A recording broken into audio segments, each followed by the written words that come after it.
Well, hello. I'm so glad you're here.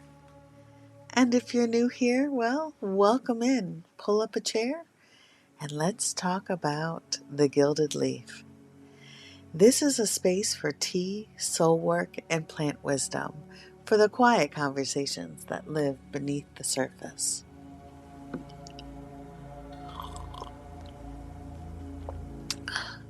Wherever you're listening from, I invite you to put in your earbuds or headphones, settle in, and join me for a few moments of gentle reflection. Get a sip of tea here. Hi, I'm Bridget, the writer and voice behind the Gilded Leaf. And if we're sitting together right now, this is the part where I'd slide you a warm cup of tea, take a breath, and say, "Oh, do we have a podcast for you today?" This is my truth. For those that don't know me, I'm a leaf lover, a tea drinker. Honestly, I drink tea all day, every day, and tea has always been the one constant comfort in my life. The one thing that shows up for me no matter what the season. It steadies me. For me, the Gilded Leaf was born from the daily ritual of boiling water, steeping leaves, and pausing long enough to notice myself. And that's the good stuff. That's the milk and honey of what the Gilded Leaf is all about.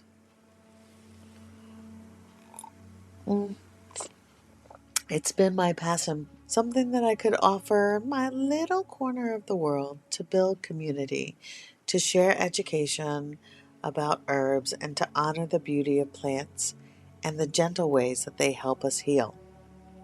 So, okay, you guys, I hope you have your warm cup of tea and I hope you're ready for today's podcast. I loved writing it, mainly because it's February. It's the time of year when romance gets a marketing budget and everyone suddenly remembers the power of candles and compliments and emotional availability, often with very specific goals in mind. Ha, cha, cha, cha, cha. So I found writing this podcast especially fun.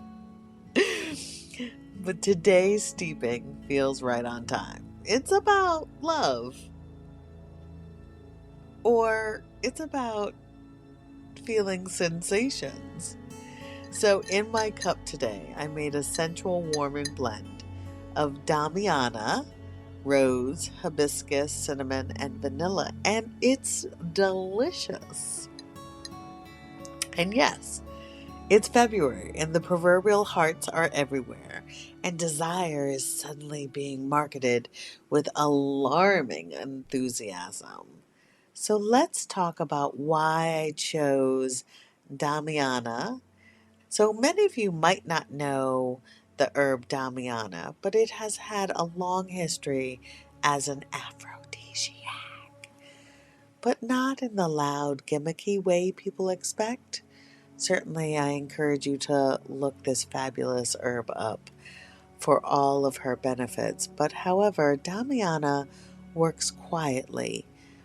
It warms the nervous system, it supports circulation, and softens anxiety around intimacy. It helps the body relax enough to feel, enough to stay present rather than rush towards an outcome.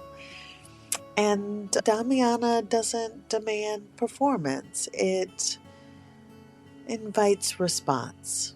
So that's what I have to say about the beautiful damiana.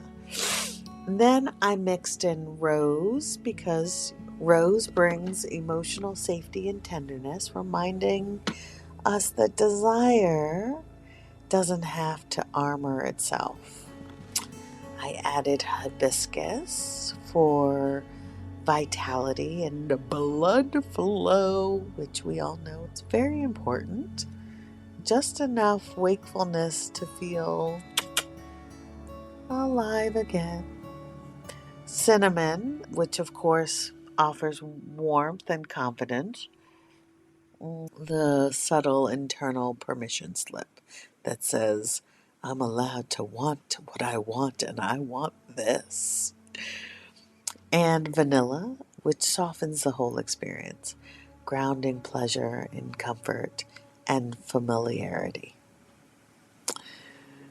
This is not a tea for multitasking. This is a tea for slowing down, for noticing the sensations in the body, for remembering that intimacy begins with attention, whether that attention is shared with another or turned inward in the quiet moments when we're alone.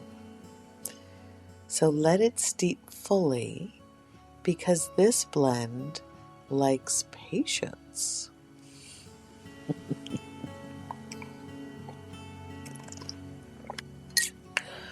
All right, so today's conversation is called The Second Chakra, Pleasure, Fluidity, and the Sacred Yes. And I want to be clear.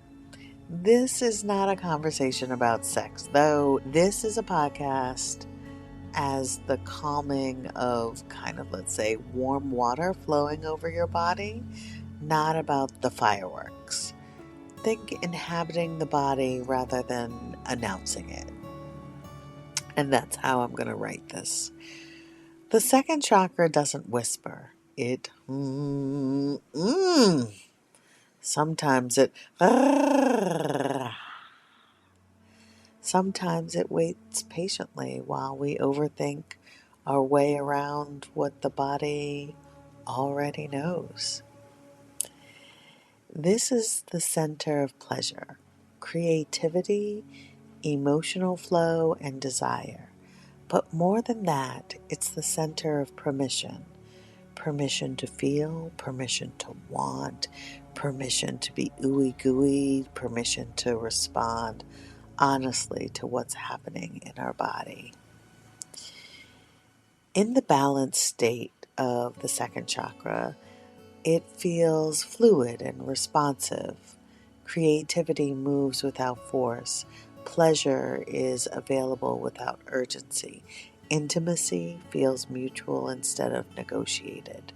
There's an ease here and a humor, the ability to laugh when things don't unfold perfectly, which they almost never do, in my experience. When this chakra is out of balance, things get complicated, too tight. Pleasure feels like suspicious, like it needs a permission slip or a committee meeting. Desire gets postponed and managed too loose, and pleasure turns kind of frantic, chasing sensations without nourishment, mistaking intensity for intimacy. Neither extremes is especially satisfying. I approach the second chakra with deep reverence and honesty. This is where desire lives before it becomes a story, before it's labeled spiritual or salacious, healthy or shameful, before it gets dressed up in meanings or stripped down by judgment. It's just sensation. It's aliveness, right? And I'll say this plainly. I very much enjoy this chakra. I enjoy its sensual intelligence, the way touch wakes my body up, the way desire can be slow and playful, surprising, the way pleasure doesn't have to rush towards an outcome to matter. Sometimes anticipation does most of the work.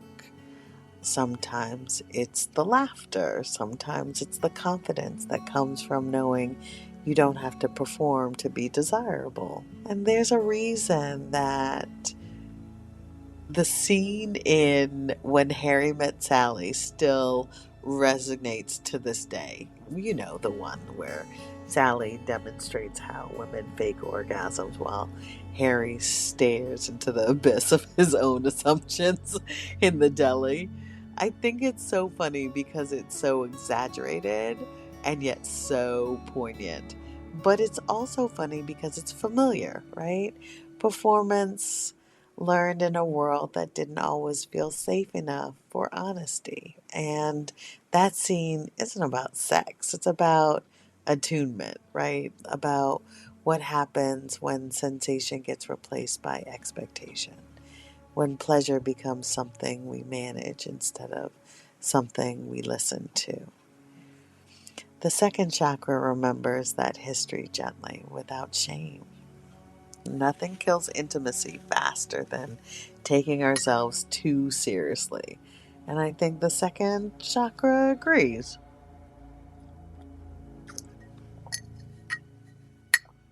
There's wisdom in letting pleasure be large and allowing awkwardness, timing, or other mishaps.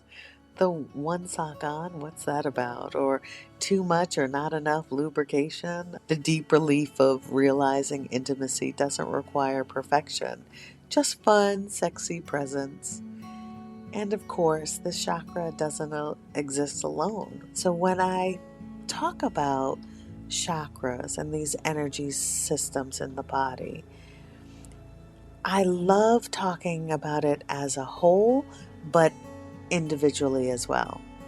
And that's why I'm going to love doing this series and talking this through with you guys, because it's quite fascinating to articulate for sure. But anyway, the second chakra leans on the first, certainly the root chakra for safety and grounding. The third, the solar plexus, for confidence and agency. The fourth, the heart, for emotional availability. And the fifth, the throat chakra, for communication.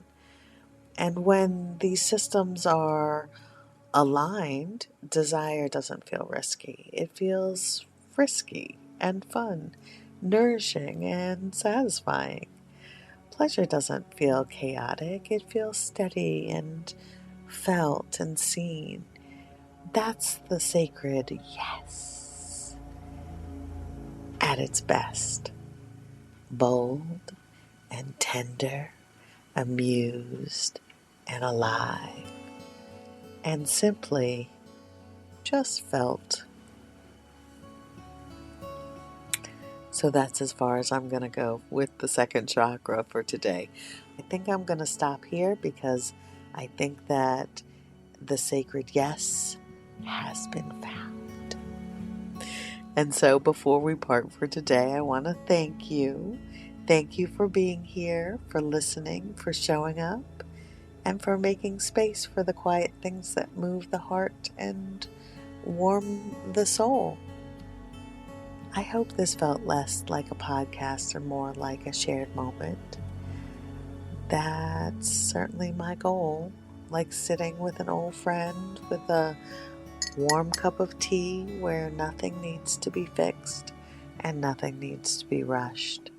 Just a time for you and me to sit and be together and think about the things that are deep within ourselves. So if something in this podcast stayed with you or softened you, I'm grateful, because that's the milk and honey of the Gilded Leaf, creating space to pause, to listen inward, and to remember ourselves with care. I would love for you to comment or give your thoughts around this podcast, because I'm always up for having a larger conversation at large. So, as always, this is Bridget signing off, steeped in the yes and offered with care.